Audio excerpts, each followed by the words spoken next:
What's up, my YouTube people? Thanks for coming back to see just what I do today. Hope you're having a great day today. It's a really nice and warm day here in Colorado today, which I'm very grateful for. I'm tired of that evil, icky-ass white crap. It's still a lot up in the mountains, but it's slowly going away. Just not quick enough for my liking. So if you want to see what the Colorado mountains look like, check out my Friday videos. But anyways, we're going to jump right into this video. As you can see, we are out here with my car. I should be working on my truck, welding it back together, because I did get a welder in. So you have to stay tuned for a video for that. But over here on my car, I had a check engine light pop on, which didn't make me very happy, because this is the only vehicle I have yet left to use. I'm grateful to have this vehicle. This was my granddad's car. I got it after he passed away. It was a sweat equity thing. But anyways, I'm grateful to have this car. But I should be working on my truck, but I have to fix the car first because this is my only source of transportation. And I've got other projects that keep popping up because we have house guests at the moment for Dainty Daisy's Doggy Day Camp. So I'm filming 2 videos in one. Technically 3. 4 if you include my Sunday videos. But anyways. So, as I said, a check engine light popped up on my car. This is a 2008 Honda V6 3.3 liter. Okay? 2008.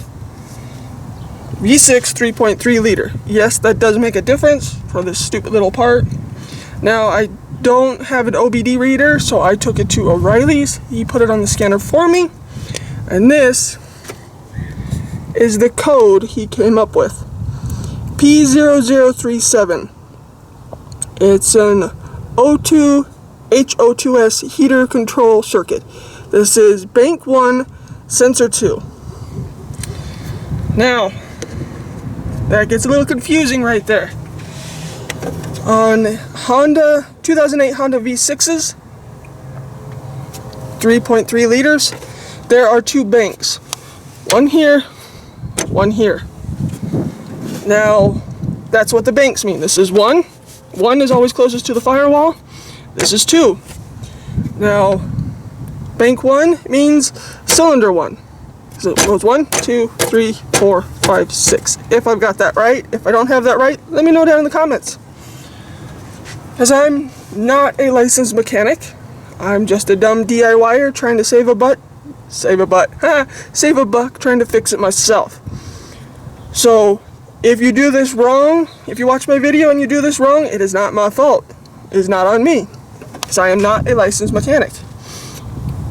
But anyways, this is bank 1, bank 2, cylinder 1, cylinder 2.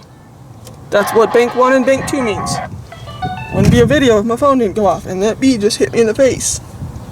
Okay, bank 1, bank 2. Now we know what that means. So where the heck are the sensors? We come around over here. Knock you over because you are on my brand new tripod. May have to take you off for this. But back behind here is the bank 1 sensors. Now, a lot of people will tell you it's behind the catalytic converter, but on a 2008 V6 3.3 liter, both sensors are right here. Yes, it goes down underneath towards the bottom of the engine on the exhaust, but it's not towards the back. It's over here behind the engine. Okay, I took you off the tripod for a better, closer look. Now, there are 2 sensor electricals right here. There's a gray one here. There's the black one here. Now this is sensor 1. If you follow it, it goes down and underneath the panel right here, the chest plate panel. That's sensor 1. It's not what we're after today. We're after sensor 2. Now the black one here is sensor 2. Now it goes way down there. You see I've got the cord loose. It goes way down underneath. I'll crawl underneath and show you in a minute. But this is it here. Now it does have a couple of clips, but to make it easier to pull off, wiggle it off the mounting clip, like so, and then you can just pull it apart. It's real simple to pull apart. Not this top half, leave this top half on. We're after the bottom half. So you pluck that little piece up right there, and this slides right out, which I'll have to get a screwdriver for to pluck that off, because you want to disconnect the electrical before you go removing the sensor down below. So let me crawl underneath and show you the sensor down below. We are down below, underneath the car. Try and hold the camera as steady as possible. This isn't that easy. Okay, this is the oil pan. If that gives you a reference point, this is the oil pan right here, and this is the exhaust. If you go back behind the exhaust right here, this is it. I'm gonna punch that kid in the throat.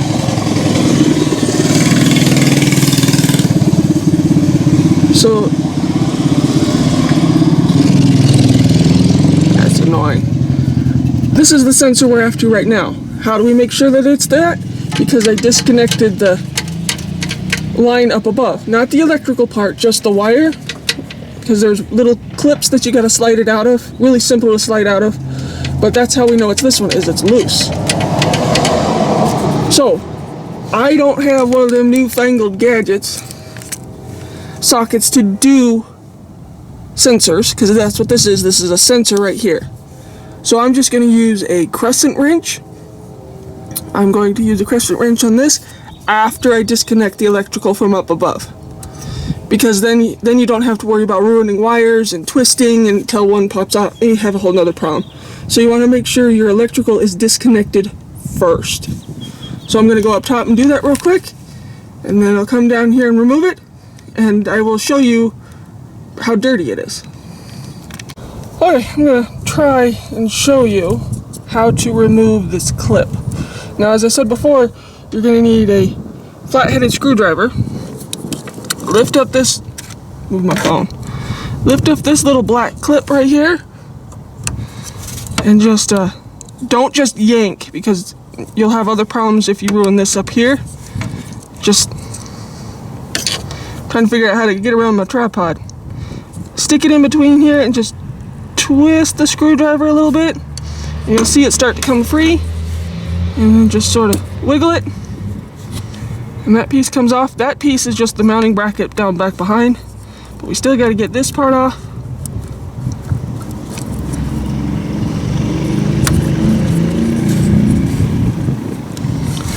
Give me a second.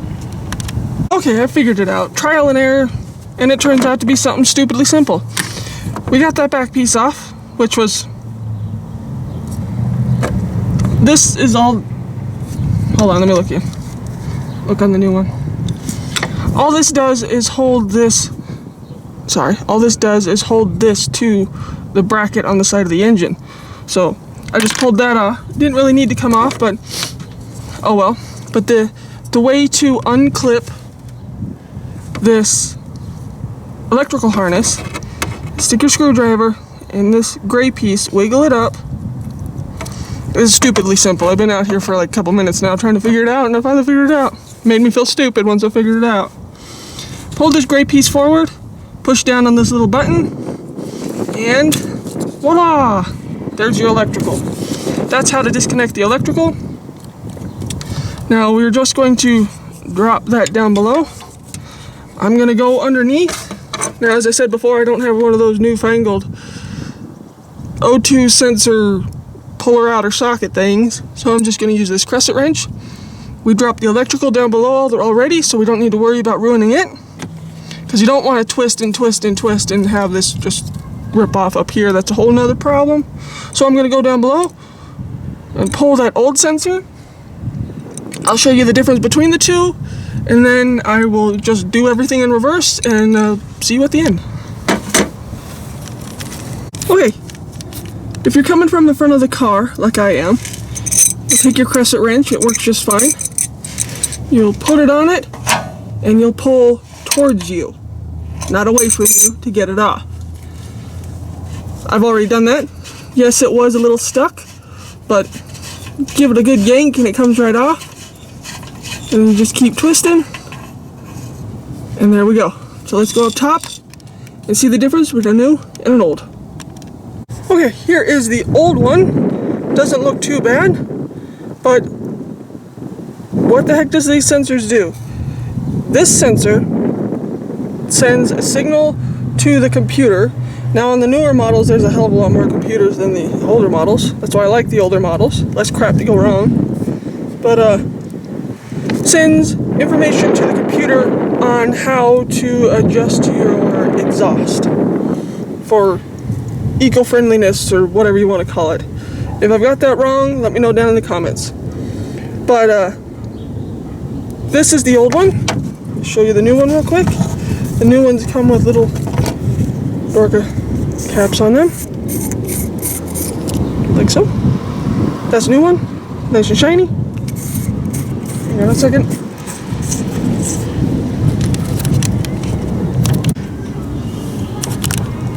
But yeah, that's the new one. This is the old one. It's not too bad looking. I do have a diagram here. Not sure how well you can see it, but it kind of shows. I think there might be too much glare. Oh, and it shut off. No wonder you couldn't see it. There we go. But anyways, it shows